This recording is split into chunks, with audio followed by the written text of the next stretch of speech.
as an avid lover of TMNT, I want to talk about the newest TMNT show, Tales of the Teenage Mutant Ninja Turtles. However, before that, I want to briefly talk about the movie Teenage Mutant Ninja Turtles Mutant Mayhem, since the show is a sequel series to that movie. I thought Mutant Mayhem was pretty good. I really enjoyed how the Turtles interacted with the world and each other. The scenes of the Turtles messing around and being kids and teens were my favorite part of the whole movie, but the biggest thing of note that leads into Tales is that I thought each Turtle's personality didn't shine too well.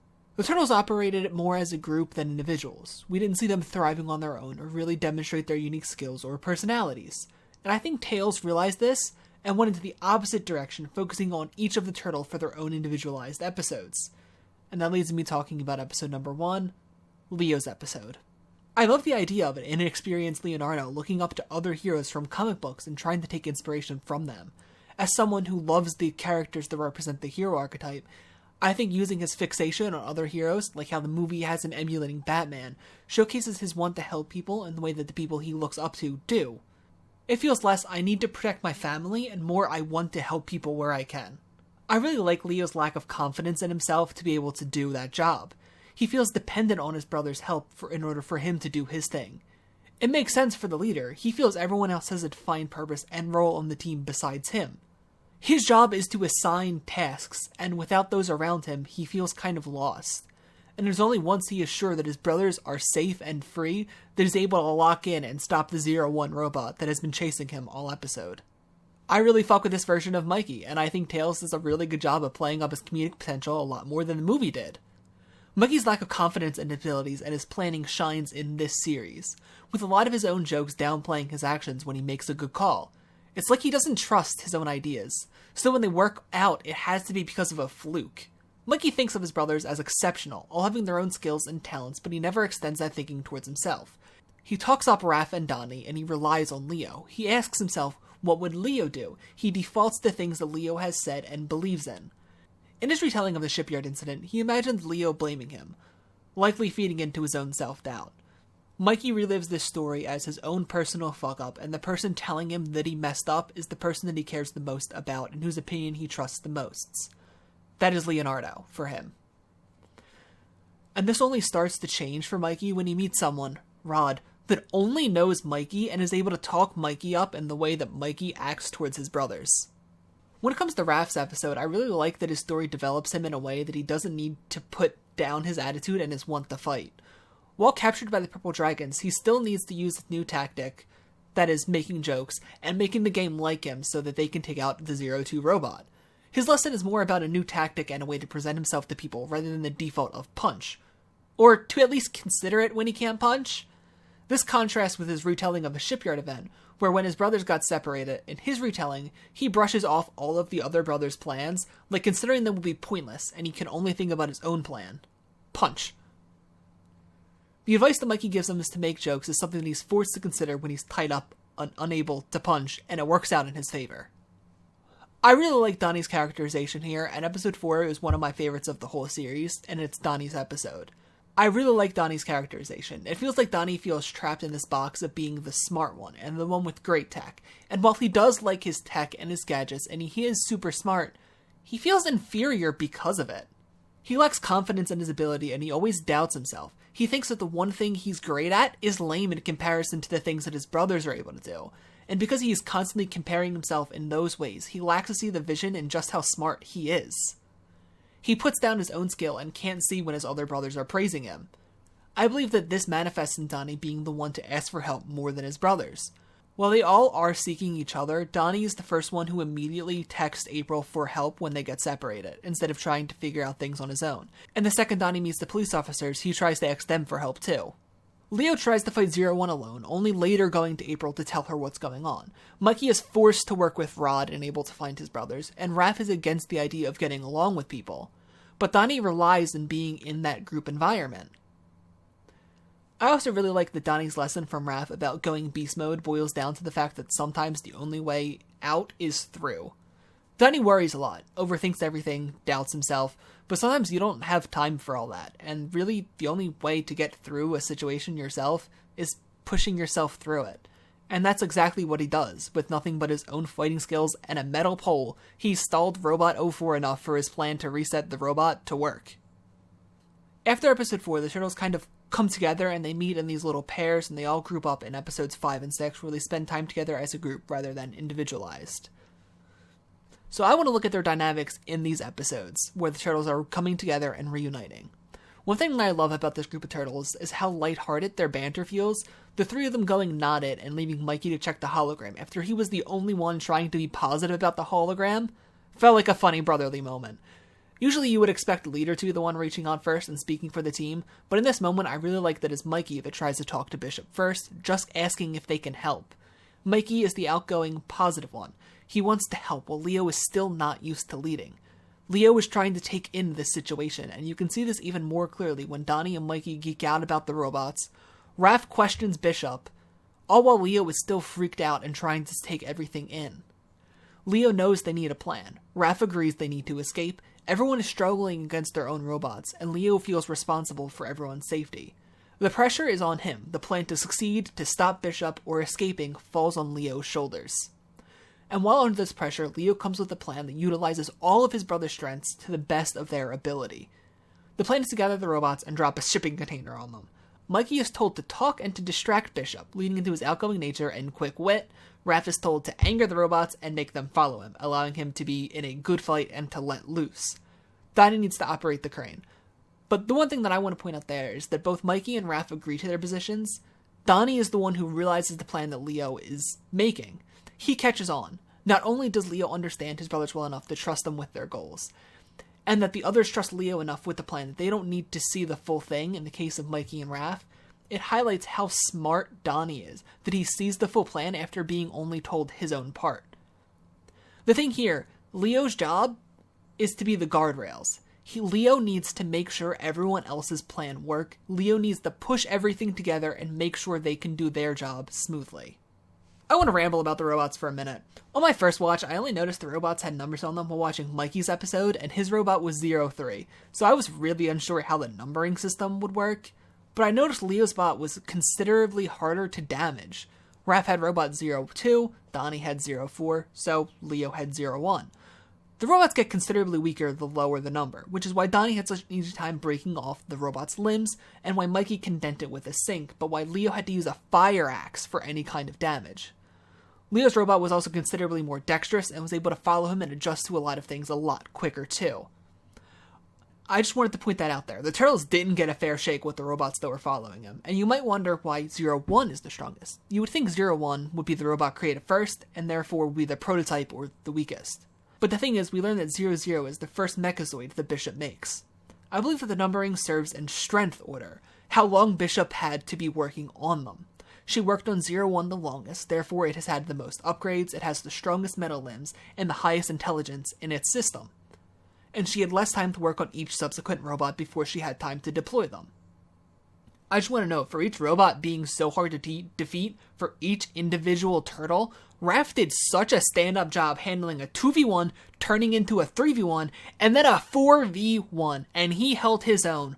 Robot 02 is lucky as hell that Raph broke his ribcage, fighting all of them in a 4v1. I also think it's a really cool note that Raph, the one who got injured the most by the Mechazoids with a broken ribcage, is the first turtle that puts on the scrap metal armor when he's in Bishop's warehouse. He learned from that experience and is trying to protect himself better and handle each situation better so that he doesn't get captured again. I love seeing how excited the brothers are to see each other and their reaction to Donnie. Leo and Raph are surprised to see each other, Leo calls out to Mikey, and then all three of them yell Donnie's name when he makes an entrance. They are overjoyed to see him, and that's such a common theme through the show. They hype Donnie up so much. They are all so impressed and geeking out about his trackers at the start of the show. They all gush about how cool metal it is. All of his skills are recognized and praised by his brothers. And I really like how much trust in Leo the other threes have. I love that Leo was the one who had hesitations about leaving Bishop to her robots and wanted to save her despite all she's done to them. It shows real strength as a leader to look past her attitude towards them and his brothers to save her life. And his brother is backing him up despite not fully agree with it, but trusting him anyway is really cool to see. And I think it's awesome that Mikey is the one to talk to Bishop about her sister, showing his emotional side and his want to understand people and to reach out to them. I really do think just choosing which turtle says what or does what first really characterizes them, and that's something that I think this show does pretty well at. and everything they say or do builds them up and showcases something about them. Just like how I love when the fight scene montage of the turtles beating up the Mechazoids, Leo and Raph get a splash screen of fighting robots, while Mikey's splash screen moment is him saving people and pushing them out of the way. Mikey's care of reaching out and talking to Bishop, trying to understand her, protecting Rod all this time, and then his moment, instead of fighting robots, is to protect people, paint him as more of a protector, someone who deeply wants to connect with humans. He is empathetic, and this is shown even more when he wants to give a real name to Donnie's new 03, and being the one most saddened at his death, even to the point of tears. He's the one who doesn't mock Leo for being sappy about their time separated. But on that note, I do like that Leo is sappy too. Leo needs to be this balance here. Raph and Donnie can mock him, Mikey is emotional, can crack jokes, and Leo needs to kind of hold them all together.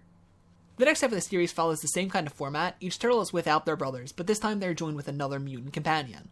Raph is with Scumbug and Ray Fillet, Mikey is with Genghis, Donnie is with Wingnut, April and Splinter get their own episode, and Leo is with Pitch and Pete until they return for the finale. I think the pairings are alright, especially Mikey and Leo's, but I do really wish the latter half of the show paired the turtles up in different ways rather than separating themselves from their brothers again. In Raph's episode, he has to work with people who can't speak. Scumbug, who can only speak in vermin, and Ray Fillet, who just does Ray Fillet things. Raph's biggest issue shown here is his lack of communication, but when Raph is with these two mutants, not only is he able to talk freely without hearing Splinter's advice that hardly works for him, it makes him need to verbally call things out when he's in the field, and he learns to process his emotions, at least somewhat, without the input of others kind of getting in his way of that. Episode 8 is the second Mikey episode, which might be one of my favorites in the whole show, along with Donnie's episode 4. This episode teaches Mikey to take charge and to make decisions on his own. Mikey is a character that rarely leads, but is always a good blend and fit for whoever he's with. But this episode puts Mikey with people who don't really see eye to eye with him. Like Genghis, a frog that is basically his antithesis. Genghis responds with 1 or 2 words, doesn't care much about others, and is very pessimistic. And the Purple Dragons, who are stuck in the same convenience store. All parties here rely on Mikey to save them from Lee, since he is the hero who helped save the city. They rely on him, and it's his responsibility to help when he can. I also really love how this episode highlights Mikey's character. We see throughout the episode Mikey's talking to all of the people who work at the store by their name, identifying and trying to take care of the store cat and trying to introduce himself to the new people that he thought worked there. I also do love that his inability to spot the robbery clearly taking place shows how positive he's always thinking. The thought of something nefarious going on doesn't even cross his mind. It also plays into him being a bit aloof and not that focused. We see him trying to joke around with Lee to calm the place, to loosen the tension and to open a discussion. He asks questions, tries to understand her better, but he's incapable of being serious when he starts to realize the jokes still bother Lee. He just can't stop.